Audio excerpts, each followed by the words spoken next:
and welcome back to Old Soul Podcast. My name is Bree, that's spelled B-R-E-I. Thank you so much. Today I will be continuing the Hunger Games series by talking about the Catching Fire film, aka the Hunger Games Catching Fire. It was released in 2013 with a rating of PG-13 with a 2-hour and 26-minute runtime. The director's name is Francis Lawrence. So what we see in Catching Fire after we discussed Hunger Games, or I discussed Hunger Games, is Katniss and Peeta dealing with the after effects of being in the games. So we're seeing Katniss think about the guy she killed, specifically the one that she killed in self-defense of him killing Rue. The things that they did, her complex feelings with Peeta and how they're not really in a relationship, but you can tell that there's some sort of connection there, regardless if they're ready to admit it or not. And their new homes and how those homes look now that they've won. They're the winning victors. And again, you see Haymitch sort of around, and he's still very present in their lives. Also lives nearby, so, you know. Basically, the start of the film delves into Katniss and Peeta having to go on like this victor tour to the districts, and Snow makes a personal stop at her home in District 12 to speak to her and basically threaten her to stay on her best behavior and make him believe that everything with her and Peeta and this like nice girl act that she has going on to a certain extent, right? This pretend version of like these young lovers risking their lives together. And he also brings up like basically how she acted in the end of the games and stuff like that. And she can tell it's a threat. I'm sure she was scared. And it leaves a lasting impression with him threatening her and her family and telling her that she's going to have to shoulder that burden. So when her and Peeta actually go on this tour, I don't think she tells Peeta everything about Snow and what happened. But she is going into this with sort of stress. I mean, she wants to keep Prim and her mother and the people she cares about, like Gale, alive. And you can see they've kind of gotten some semblance of a normal life, as best as that can be, because she's having nightmares. And like I said, I would assume, I'm not a licensed professional, but I assume that she's having some level of PTSD or some effect from the trauma of the games, which makes a whole lot of sense. And what you see pretty quickly when Peeta and Katniss go on this like Victor's tour is that everyone's over it. Like, tell us what we want to hear, not what, you know, that script that they gave you to say at each place to like fake uplift us. We know what you went through. They're still, I think it's kind of still pretty fresh from those games too. And way, like, it's just this air of resistance, rebellion, frustration, fear. You just see it. And all the attempts to sort of cool that off from the threats of Snow and Katniss feeling like her and Peeta have to play up this image of themselves doesn't work. And you see pretty quickly that this idea of like the bird of the Mockingjay and like the freedom and the rebellion that they've definitely placed on to Katniss is starting to really unravel in this film. And you'll really, really see how this incites basically a war. So from there, the tour doesn't really go well. You're seeing people protest, and then people are getting killed for standing up for themselves and others by the Peacekeepers, which is such an ironic name. And you're seeing a new game maker because the other one was basically told to kill himself by Snow. Yeah, Snow's freaking relentless and ruthless. And so we get a bit of an introduction to that. And the reason why I bring up a new game maker is because Snow obviously threatened her for a reason. He wants Katniss dead. And you can tell with some of the back and forth between him and the head game maker. And Heavensbee clearly has some sort of very strategic plan with these new games that are going to come up, and I'll tell you why. And he's definitely talking Snow down, like, yes, we'll get to the point where you get to see Katniss dead or harmed or whatever, but you need to take it slow, and there's a process or whatever. And Snow's giving him the reins because he trusts him. That's Heavensbee's job now as game maker. And people are afraid of Snow. So Snow expects certain things from people because he knows that he will threaten them, and it usually works. So the reason why Katniss and Peeta end up in the games as well as the other victors is because Snow decides to throw a curveball and state that there will be another games, but this time it's going to be all the victors, which is really fucked up. And I mean, even one of the victors named Joanna, who I really, really like because she's outspoken and she's bold and she's interesting and she's just amazing, even with flaws, obviously. She says, like, this isn't how it was supposed to be. We were supposed to win the games, and they were, supposed to get off our fucking backs in however way you can really have that, because we know there's other stuff going on behind the scenes and like stuff that really still happens to the victors, even after. And so, yeah. And so to like take that back and be like, actually, we're going to throw all the winners into the games. This is not going to be great. And it's to spite Katniss and Peeta. And obviously they have these visceral, traumatic, angry, scared reactions as there's no way out of this. And so we see some new faces that will become very memorable, especially in Mockingjay.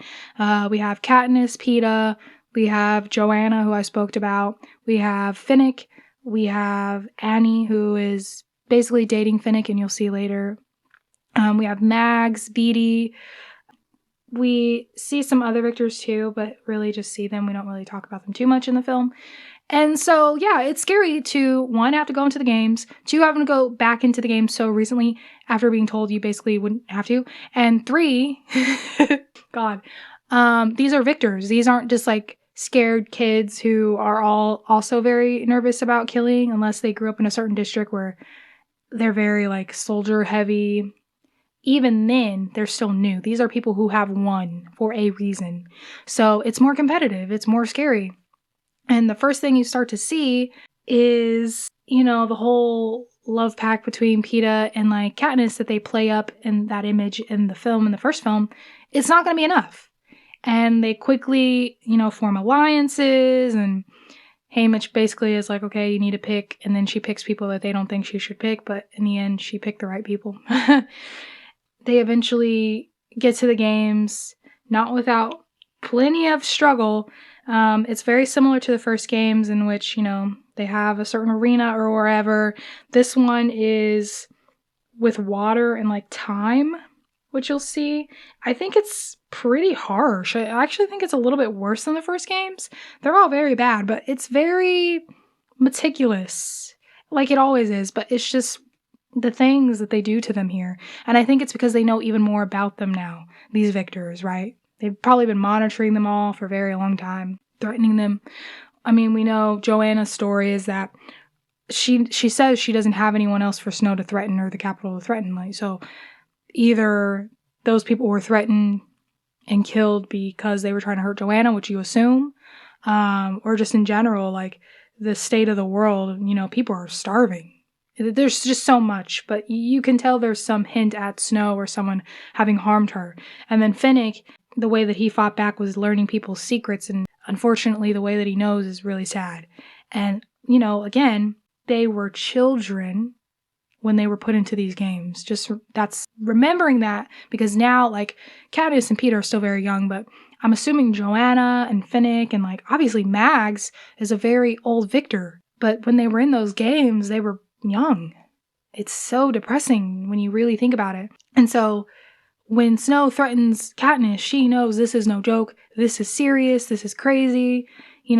It's basically similar to the first movie where you have to go show your skills and you have time to practice your skills a little bit in the beginning. And she does all that, but it's just there's just a lot more going on here.